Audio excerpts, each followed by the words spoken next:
Boone and Crockett Country, presented by Loopold.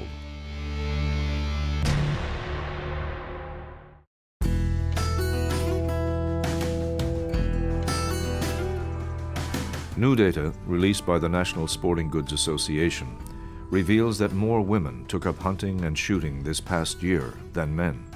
This represents a shift of great significance, both culturally and out of necessity for future wildlife conservation. Cultural man has been on Earth for over 2 million years, and during 99% of this time he has been a hunter-gatherer. This hunting way of life has been the most successful and consistent adaptation man has ever achieved. As a society, the common belief or stereotype has been man is the provider. As the provider, therefore, man is the hunter. While this may be the predominant thinking, a misconception exists embedded in the concept of a sexual division of labor dating back centuries. Simply put, man procures meat for family survival, and because of their child-rearing obligations, women gather vegetation and prepare the meat. To this day, this division of labor exists to varying intensities in cultures around the world. Man is still seen as the hunter, and males pass on the knowledge and skills of the hunt to young males. At its core, this cultural division has represented the main obstacle for women getting involved in hunting. The data from the National Sporting Goods Association showing a 5.4% increase in women hunters may come as a surprise to some, but it is a shift that has been in the works for quite some time, and a welcome shift.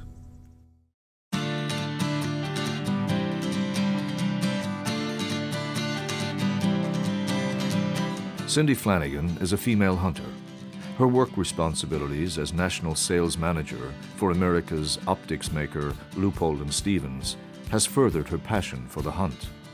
But she will be the first to confess her hunting roots began long before her days of selling rifle scopes and binoculars. I grew up in a hunting family in Nebraska. My uncles and brothers used to use me as a bird dog flushing roosters for them. I loved watching them fly, and I loved being part of the group. I couldn't wait to carry a shotgun. I guess because I was a girl, they thought I wasn't a shooter until I wore my dad out asking. In back-to-back seasons, Flanigan traveled to the game-rich state of New Mexico to try her luck on two vastly different species of big game.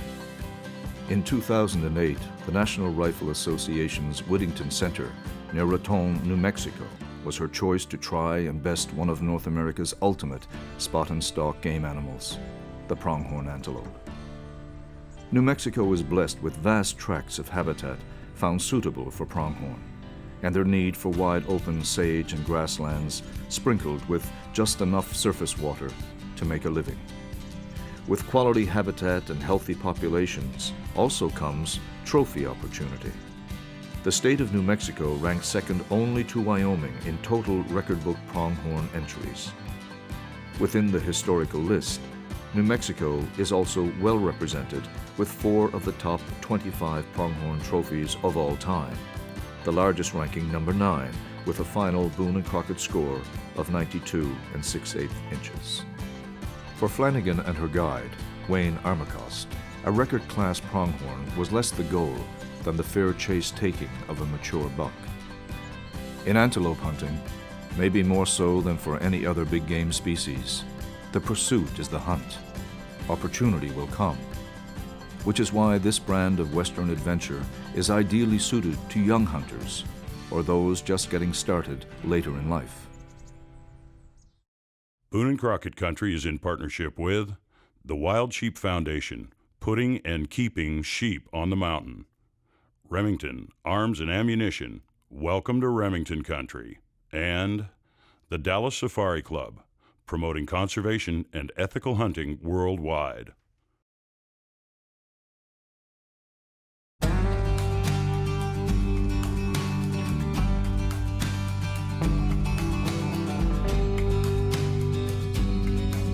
The National Sporting Goods Association report shows the increase in women hunting, netting 163,000 new hunters in 2009, with the biggest increase of 134% coming from those taking up black powder hunting.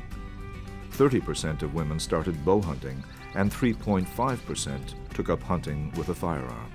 As National Hunting and Fishing Day in the United States approaches this September, this is indeed good news for hunting and our wildlife. Born out of the need for all citizens to better understand the important role sportsmen and sportswomen have played and continue to play in the conservation movement. A joint resolution passed the Senate and Congress declaring the fourth Saturday in September as National Hunting and Fishing Day.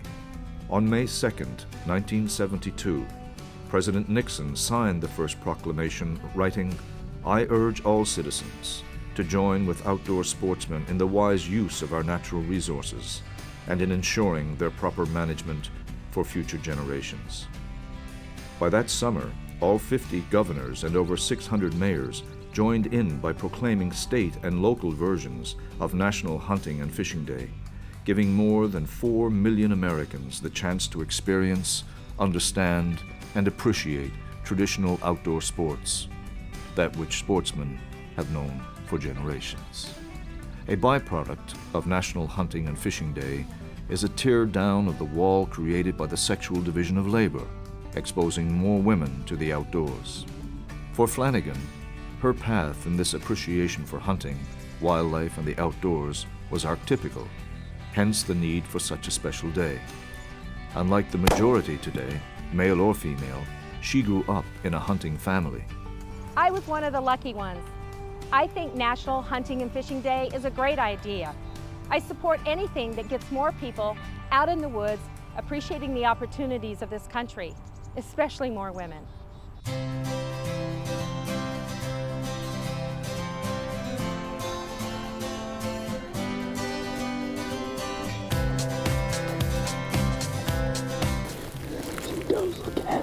Okay.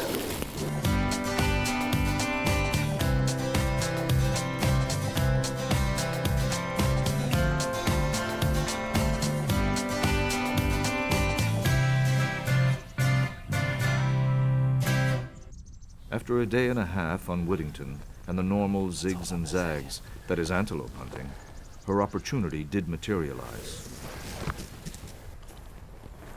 Is that him?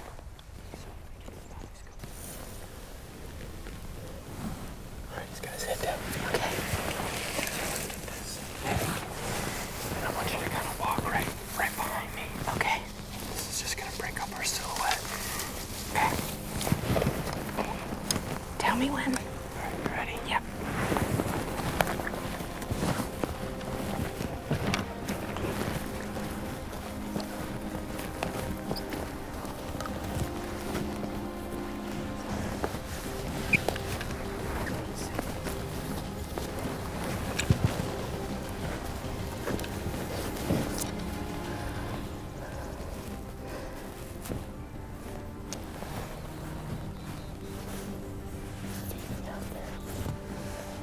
He's 300 yards away. Okay. You're 2.5 inches high at 100, okay? You want to put him just right at his shoulder. Now don't shoot right now. There's a doe right behind him. Okay? Hold still, hold still. Just easy. He's coming closer. Couple deep breaths. No worries.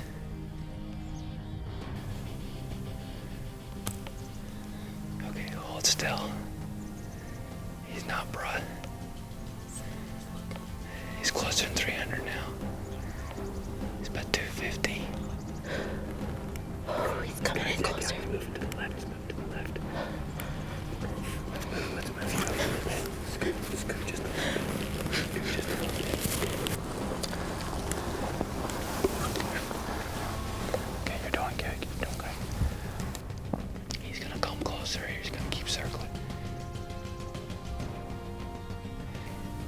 He's coming closer.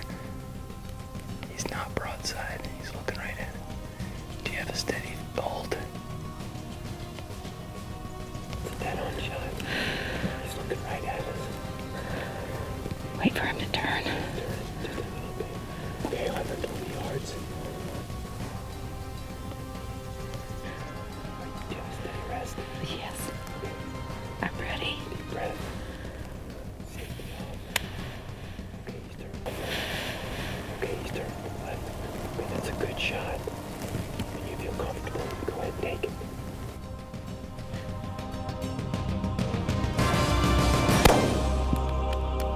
hit him. You hit him. He's down. He's down.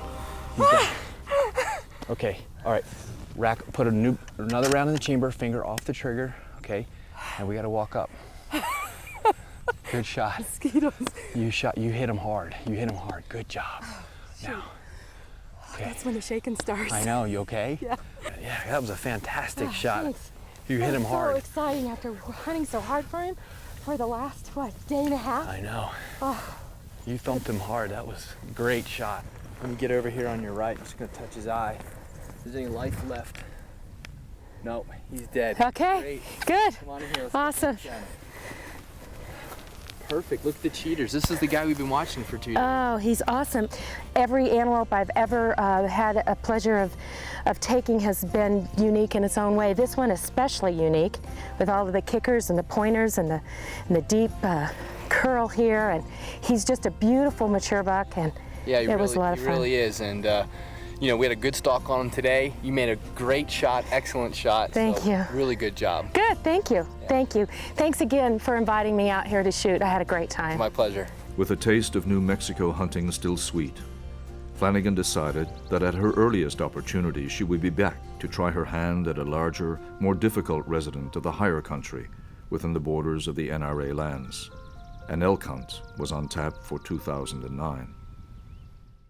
Boone and Crockett Country is in partnership with Buck Knives, knives that fit your life, and the Pope and Young Club, for the good of bow hunting.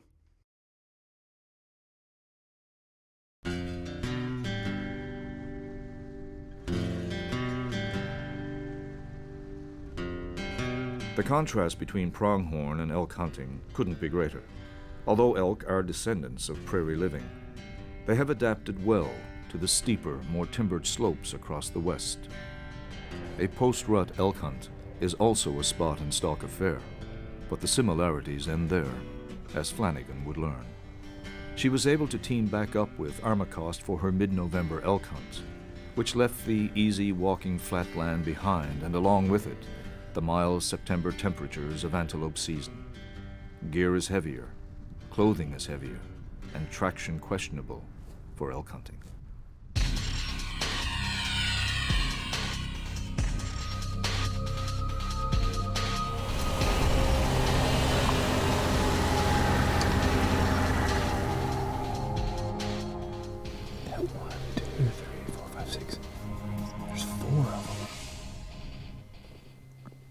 God, it's hard to see with that snow. We're right here in these narrows. Now we just gotta figure out how we're gonna get them. How are we gonna get them? We could do this. We know we saw them here. We can come down, go around the 1,000-yard range, up back behind housing. Okay. We can take the road to Hay Bob Rock and see if we can't see where they were going. It's gonna be tough, but the other thing we could do is kind of hang out and see if maybe they wanna come back in a little while. That you tell me. I don't know the habit of elk. So, do they? You know, it's snowing, so you said they tend to not want to settle because Well- there's no sun. Right. So they're meandering. They may come back, or they may just keep going. Right? It is 9:30, basically. Well, the other thing too is if we get 4 to 8 inches of snow, we don't want to be way the heck and gone up in there and have to come back in the snow.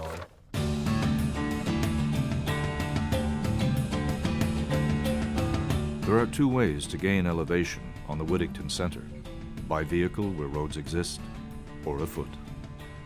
Cindy and Wayne would need to employ both to try and dig out a post-rut bull that will be busy not being busy, resting and regenerating from the rigors of the breeding season. So Wayne, right now, it's late in the season for elk, so the big bulls have pulled off on their own. They're not with the cows anymore. Yeah, after the rut, the big bulls will kind of go off into bachelor groups, and that's why we really kind of try to scour these hills, because you'll just, like yesterday, you'll just see one just by himself kind of feeding away. And It makes it harder to hunt them. it does, yeah, it makes it more challenging, but we tend to see bigger bulls. We tend to harvest bigger bulls November, December for that, that very reason. How late does the season go? December 31st. December 31st? Wow, really? In all big game hunting, we are eternally hopeful that an opportunity will come. The percentages are higher on a pronghorn hunt, but swing in the opposite direction in elk hunting. Being ready when that fleeting moment does occur can make all the difference.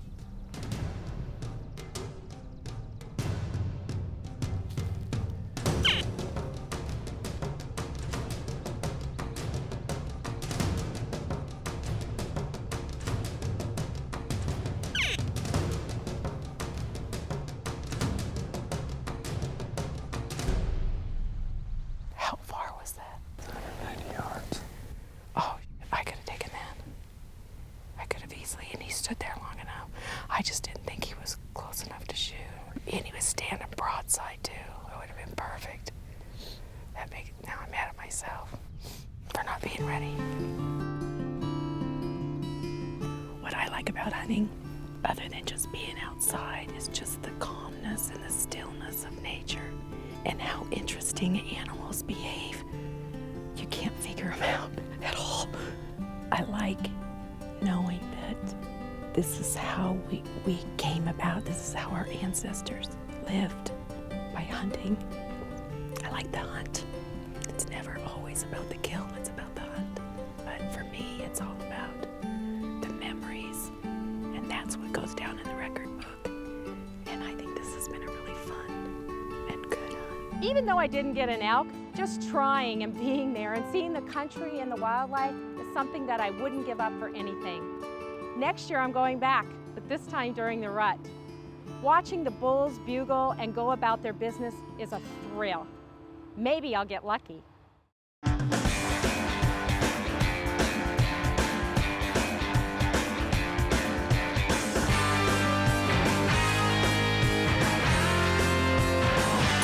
Optical Insights presented by Leupold, America's Optics Authority.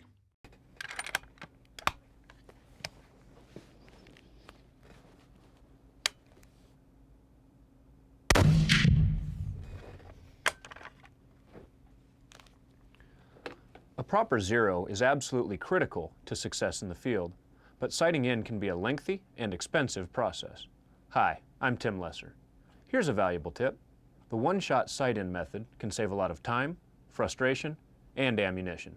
The idea is pretty simple, really. A rifle is sighted in when the scope is looking at the same place the barrel sends the bullet. To sight in with a single shot, bore sight the rifle and fire one carefully aimed round at the bullseye of your target.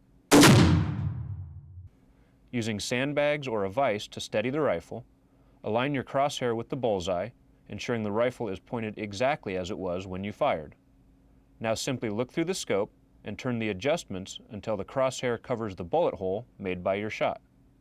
Assuming the rifle hasn't moved in the sandbags, the scope will now be looking exactly where the barrel is sending the bullet, and you'll have zeroed your rifle with a single shot. Optical Insights has been brought to you by Leupold, America's Optics Authority.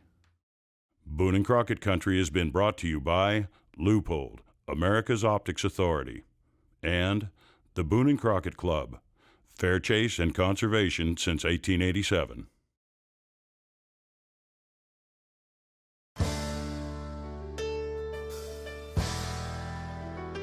National Hunting and Fishing Day, celebrated the fourth Saturday of every September, remains the most effective grassroots effort ever undertaken to promote outdoor sports and conservation. But there are others. What has been traditionally dominated as a male pursuit is welcoming new participants, thanks in part to national programs like Becoming an Outdoors Woman. Becoming an Outdoors Woman is a weekend, workshop-based program that introduces women to a variety of activities equally balanced between hunting and shooting, fishing, and non-harvest sports like canoeing and camping. Participants choose from a list of over 20 activities. Skills and confidence gained from these grassroots workshops are carried forward into the fields and streams in the form of hunting and fishing trips. It is not surprising that since its inception in 1991, more than 20,000 women a year participate in these workshops, many of them now taking their rightful place alongside men in helping to fund conservation efforts through increased participation in the outdoors.